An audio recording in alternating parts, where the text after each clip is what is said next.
시청자 여러분 안녕하십니까. 8월 11일 이제 오후 시간이 됐습니다. 지금 오찬을 좀 즐기고 계실 것 같은데요. 오찬 다 하시고 나서 저녁에는 안보정론 꼭 봐주실 것을 당부드립니다. 법치주의를 바로 세우는데 조금이라도 기여할 수 있는 방송이 되도록 하기 위해서 추미애 이 검찰을 흔드는 윤석열 총장을 몰아내겠다는 집념, 정말 대단한 분인데요. 이번 7일날 단행된 검사장급 인사에 이어서 곧 이달 중하순으로 예정되어 있는 중간 간부급 인사를 통해서도, 그리고 또 다른 형태의 조직 개편을 통해서 윤석열의 손과 발, 눈과 귀, 입을 다 가리겠다, 이런 인사와 조직 개편에 지금 이제 마지막 이 강한 지금 현재 추진력을 보이고 있는데요. 이것으로 끝나지 않고 또 내년 2월에 또 다른 검사장 인사를 통해서 완전히 식물총장으로 만들겠다는 의지를 가지고 있다. 이런 또 보도가 나오고 있어요. 그래서 인사 문제와 관련된 얘기, 이미 오늘 새벽에 제가 심야 방송에서 말씀드린 대로 채널A 기자에 대한 이 공소장을 보면 그야말로 이 공모 혐의가 전혀 없고, 그 공모 혐의를 할 수 없다고 하는 문자, 저 이철, 그러니까 집중 취재 대상이 된 사람이 이철이잖아요. 밸류 인베스트먼트 코리아 대표. 이 사람한테서도 이 문자를 통해서 이 검찰하고 더 이상 진도를 나가기 어렵다. 즉, 검찰의 협조를 받기가 어렵다라고 하는 문자까지 있었음에도 불구하고 다 알면서 무리하게 추미애 장관 지휘권까지 발동해서 수사팀에서 상당히 이 압박, 탈법 수사를 강했다고 하는 비판이 지금 잇따르고 있어요. 자, 그러면서 지금 이제 추미애가 이렇게 조직 개편은 물론이거니와 이 인사, 지난 1월달 인사, 이번 8월 인사에 이어서 내년 6월 인사를 또다시 이제 강행해가지고 윤석열 총장 체제를 완전히 와해시키려고 한다고 하는데요. 그렇다고 본다면 이 인사는 추미애 혼자 하는 것이 아니지 않느냐. 누군가 뒤에 있다. 그 뒤에 있는 사람은 누구냐? 대통령이 아니냐. 그래서 대통령이 책임을 져야 된다. 이런 얘기들이 지금 이미 나오고 있고, 이 어제 일자로 된 문화일보 사설에서 강력히 촉구하고 있습니다. 그래서 이 문화일보 사설 요지를 보면 이 윤석열 총장에 대한 문재인 정권 차원의 공격이 무모해지면서 검찰의 거학 척결 기능까지 위협할 지경에 이르렀다, 이렇게 하고 있고, 추 장관의 인사권 7일날 이 인사권 남용을 우려할 정도로 법치를 위협하고 있고, 무엇보다 이 봉합해가는 지역 감정까지 촉발시킬 수 있다는 점에서 아주 나쁘다. 곧이어 후속 인사와 조직 개편까지 준비되고 있다고 하는데, 윤 총장을 고립시켜 내쫓거나 아무 역할도 못하는 식물 검찰총장으로 만들려는 의도는 너무나 뻔하다. 검찰총장의 지휘권을 사실상 박탈하면 수사의 일관성과 검사 동일체 원칙이 약화된다는 측면에서 헌법 취지와 검찰청법 위반 가능성도 짚어봐야 할 중대한 국면이다, 이렇게 주장을 하고 있어요. 제가 말씀드린 대로 이미 제 방송에서도 추미애 장관이 행사하는 이런 인사권, 과연 이 검찰청법과 관련 법에 위배되는지 여부를 NGO 아니면 이게 변호사 전문 법률가들이 한번 짚어봐야 할 필요가 있다. 이런 적을 제가 이러한 점을 계속해서 여러분들께 강조하고 있는데요.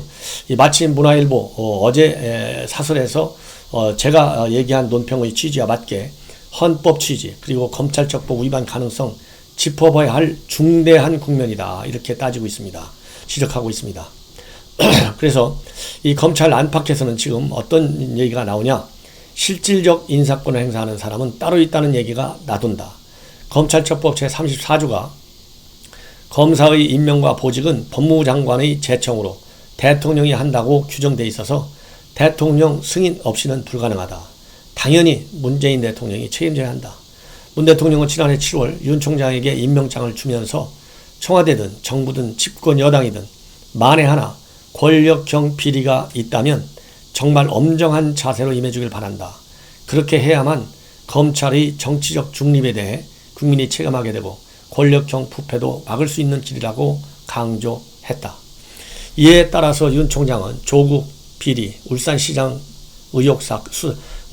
선거 의혹 사건, 유재수 윤양 사건, 또 이 각종 권력형 펀드 사건 등 살아있는 권력에 대해서도 원칙대로 수사를 펼쳐왔다.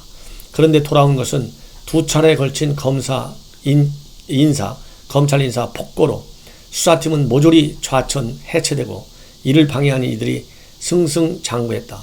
역대 정권에서 그나마 지역 안배를 통한 검찰 내 갈등을 조정해 왔는데 이런 편중 인사, 그것도 수사에 실패한 무능한 호남 출신 인사들의 중용은 되레 호남에 대한 모독도 된다. 문재인 대통령은 이런 상황에 대해 대답해야 할 책임이 있다.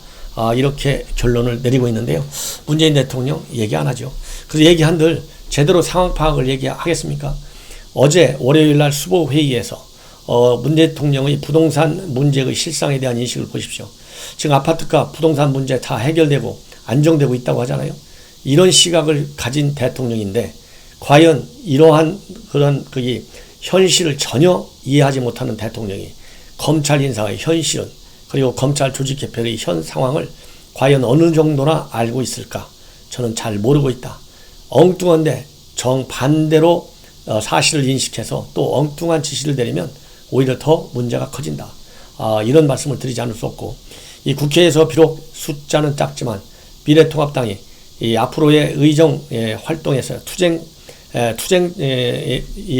여당에 대한 말하자면 여러 형태의 이 투쟁 과정에서 낱낱이 이 인사의 문제점, 조직 개편의 문제점을 지적해서 공론화시켜서 우리 국민 여론의 지지를 더 끌어올리는 길밖에 없다. 그래서 일정한 이 반박, 비판 여론이 조성이 되면 그것이 대통령 지지율의 하락과 민주당 지지율의 하락으로 이어지면 그때서야 정신을 좀 차리게 될 것이다. 그래서 직접적으로 대통령을 압박할 수 있는 길은 좌우 상하 어디라도 없고요. 시간이 좀 걸리더라도 여론을 모으는 길밖에 없다. 그런 측면에서도 제가 시청자 여러분들께 제 방송은 일체 후원금 이 구독료 이런 게 없으니 제 방송 구독을 계속해서 늘려주셔서 영향력 있는 중견 유튜버가 될 수 있도록 도와주십사. 이렇게 당부를 드리는 것입니다. 그래서 이번 인사를 두고 말들이 많이 나오고 있는데요. 제일 이번 인사와 관련된 추미애 장관의 한 말 중에서 정권을 쳐다보는 해바라기가 되지 말아라. 이런 말이 지금 우리 국민들의 인구에 회자하고 있는데요.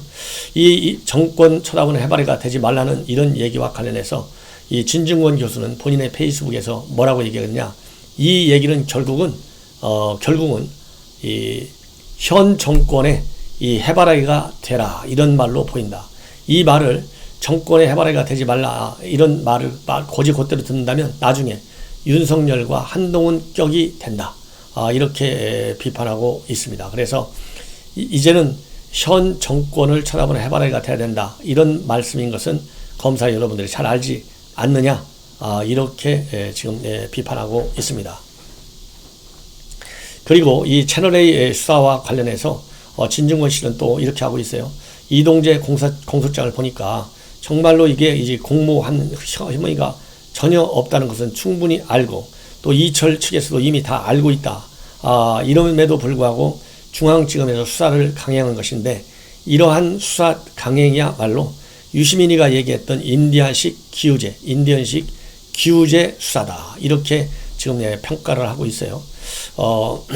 왜냐하면 이철이가 뭐라고 얘기했냐면 공소장에 써 있는 걸 보면 이 검찰과 함께하는 부분이 부정이 돼서 진행이 어렵다. 이런 문자 메시지를 이동재 기자한테 보냈습니다. 이렇게 이 얘기는 결국은 이 검찰 도움을 받아갖고 뭔가 좀 함정을 팔려고 그랬는데 이게 뜻대로 안 된다는 거 아니에요? 실제로 이 녹취록을 보면 이 한동훈 검사장과 이동재 기자의 녹취록을 보면 이 한동훈 검사장 전혀 이동재 기자의 왕성한 취재 의혹에 넘어가지 않았어요. 유시민 그 사람이 한불 간 사람인데 대단한 것도 아니다. 수사해봐야. 그리고 나는 이제 빨리 떠나겠다. 관심 없다. 이런 얘기를 해가지고 전혀 관심이 없다는 것을 분명하게 보여줬고 녹취록에도 이게 나와 있어요. 그럼에도 불구하고 수사팀이 이렇게 강행하는 걸 보면 이건 인디언식 기우제가 바로 이 수사팀에 해당된다. 이런 얘기인데요. 인디언식 기우제라고 하는 것은 기우제가 뭡니까? 비가 내려달라고 기도하는 거잖아요. 그래서 비가 내릴 때까지 끝까지 기도를 하는 거예요.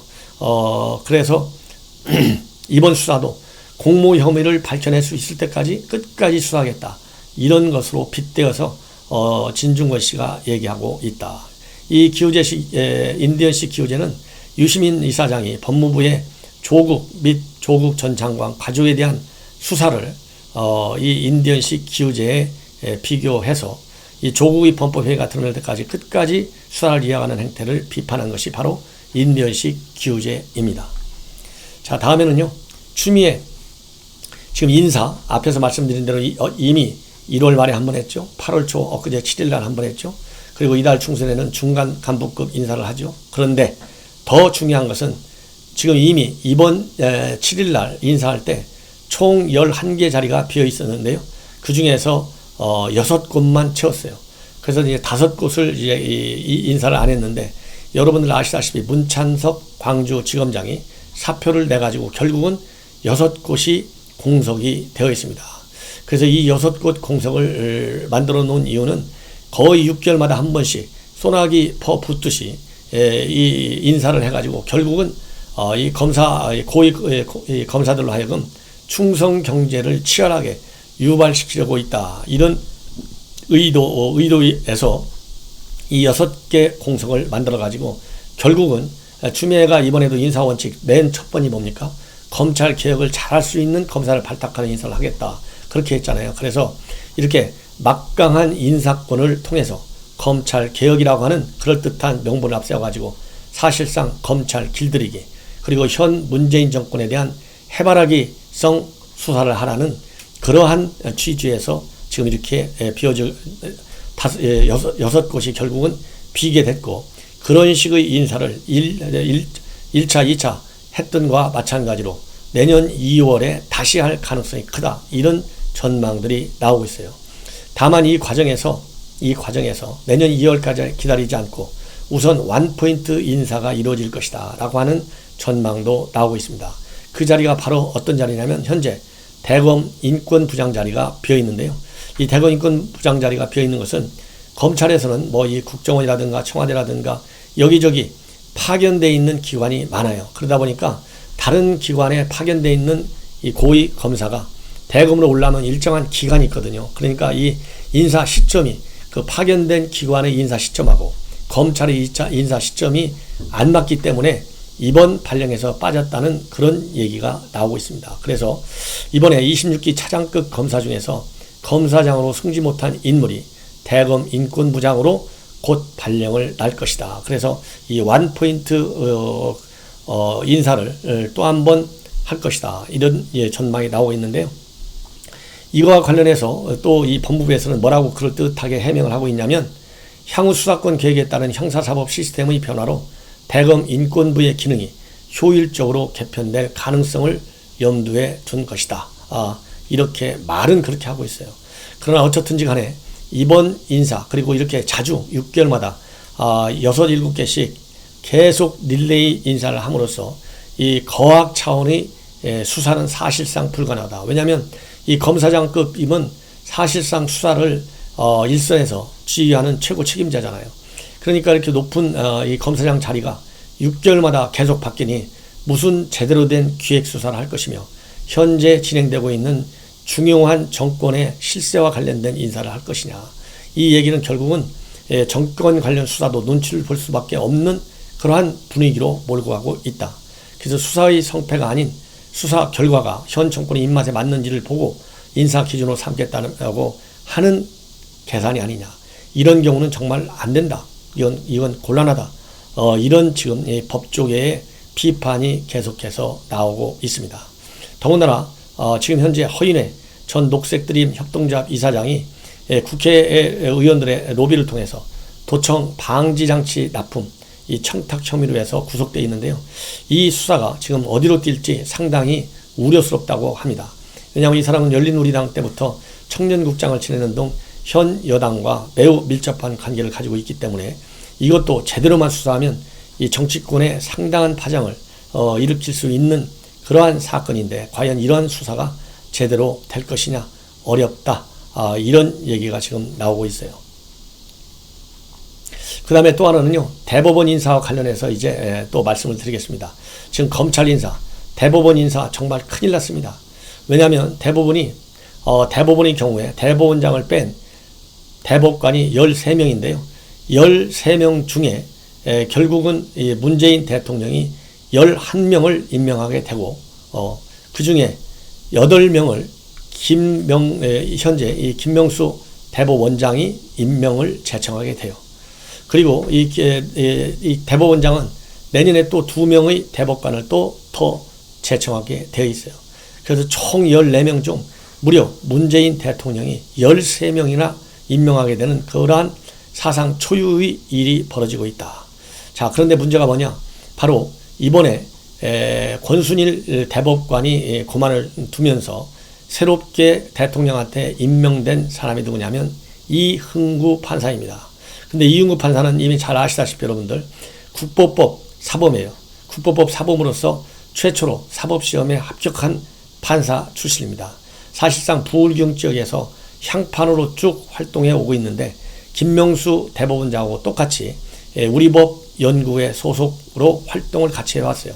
그러면서 현 대법원장이 부산 고법 판사로 일약 이 차관급이죠. 고법 부장판사가 승진을 시켰고 초고속 승진시킨 이후에 불과 얼마 되지 않아서 이번에 대법관으로 다시 한번 초고속 승진을 시키는 사람이다.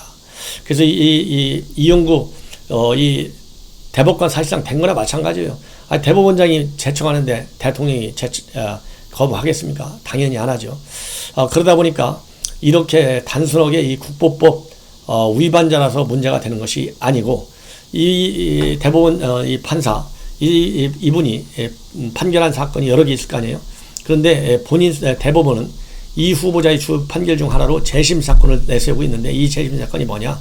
2014년도에 창원지법 마산 지원에서 6.25 전쟁 때 보도연맹원이라는 이유로 군사재판을 받고 사형당한 사람들이 있어요. 이 사형당한 사람들의 유족이 낸 재심 청구를 처음으로 받아들였습니다. 그런데 이 경남 마산 지역의 보도연맹원 400명 중에 400명은 전쟁 박발 직후인 50년 7월 헌병과 경찰에 연방 영장 없이 체포가 됐어요. 이 가운데서 141명이 국방경비법 이적죄가 적용이 돼서 사형이 집행됐는데 재판 없이 사형당한 보도연맹 유족이 소송을 낸 것이 아니라 재판을 한 후에 사형당한 사람들이 소송을 냈는데 이것을 재심 개시 결정을 해버린 거예요. 이러다 보니까 상당히 지금 시각에 이 과거 국보법 위반 행위를 했을 때와 유사한 시각이 지금도 살아있는 거 아니냐 이런 우려가 제기되고 있고 그리고 2016년도에 부산지방법원 동부지원장 취임사에서 어떤 말을 했느냐 좌우는 있어도 상관은 없다 이런 책 제목을 언급하면서 역할과 견해의 차이는 있지만 지위의 상한은 없다 이렇게 강조하고 있습니다. 그래서 지금 현재 이 좌우는 있어도 이런 말만 보더라도 이 얼마나 이 이념에 편향된 그런 사고를 가지고 있는 사람이냐 이렇게 의심이 가지 않을 수 없지 않습니까? 그리고 조국과는 대학 동기이기도 하지만은 이 조국이 책에서 가장 가까운 친구다라고 얘기할 정도로 조국하고 아주 가까운 친구로 그렇게 알려져 있습니다. 예. 그래서 이제 만약에 이흥구 후보자가 대법관이 될 경우에는 우리법연구회 출신 대법원 구성원은 우리법연구회 회장 출신인 김명수 대법원장, 노정희, 박정화 대법관 등 4명으로 늘어나는 것이 우리법연구회 회원 출신 대법관이에요. 4명. 그러니까 14명 중에 4명이 되는 거예요. 얼마나 어마어마한 숫자입니까? 그 다음에 이 김명수 대법원장은 국제인권법 연구회 회장을 지냈는데 김상환 대법관은 국제인권법 연구회 또 출신입니다. 그리고 김선수 대법관은 진보성향 변호사 단체인 민변 회장 출신이에요. 그래서 대법원 구성원 총 대법원장 포함 14명 중 진보성향 법조인 모임 출신이 6명에 달하고 있습니다. 자, 이 어마어마한 변화인데 지금 현재 대법원 판결은 보통 한 표 차이로 이 결과가 뒤집혀요. 그래서 조재현 법원 행정처장을 제외한 대법원 전원합의체 구성원이 13명인데 과반에 딱 1명이 모자라는 그런 인원이 지금 현재 이제 대법원 진보 성향의 판사들로 구성이 된다. 자, 그렇다고 한다면 이번에 여러분들 잘 아시지 않습니까? 이재명 지사의 판결, 그 다음에 은수미 성남시장의 판결에서 보면 그야말로 이런 대법관들의 성향이 결정적 영향을 주지 않았느냐. 그래서 매우 우려스러운 상황이 지금 되고 있다. 그래서 코드 사법까지 이제 완결이 된 것이 아니냐. 국회 완전히 장악했죠. 사법부도 완전히 장악했죠. 행정부는 말할 필요도 없고 이러다 보니까 사법부 독립이다. 상권 분립이다. 이런 말은 이제는 완전히 의미가 없어졌다. 이런 말씀을 드리지 않을 수가 없어요. 그래서 이번에 이재명 사건을 보면 얼마나 어이가 없어요. 선거 TV 토론에서 거짓말은 적극적으로 하지 않으면 허위사실 공표가 아니다. 이렇게 새로운 판례를 만들어 갖고 면죄부를 줬잖아요. 그래서 이 각종 법률적 쟁점에 대한 판단이나 형사재판의 유무죄 판단도 정권이 원하는 대로 코드를 맞춰서 이 대법원 판결이 이루어질 수 있지 않을까라고 하는 우려, 이제 단순한 기우가 아닐 것 같습니다. 시청자 여러분, 이것으로 제 방송을 마치겠고요. 여러분들 많이 SNS를 통해서 전파해 주시고 제 구독은 돈이 들지 않으니까 많이 눌러서 시청만 해주시면 그야말로 이 나라 이렇게 균형 잡힌 이 국정을 운영해 나가도록 많은 압박을 가는데 도움이 될 것 같습니다. 자, 그러면 즐거운 오찬 하시기 바랍니다.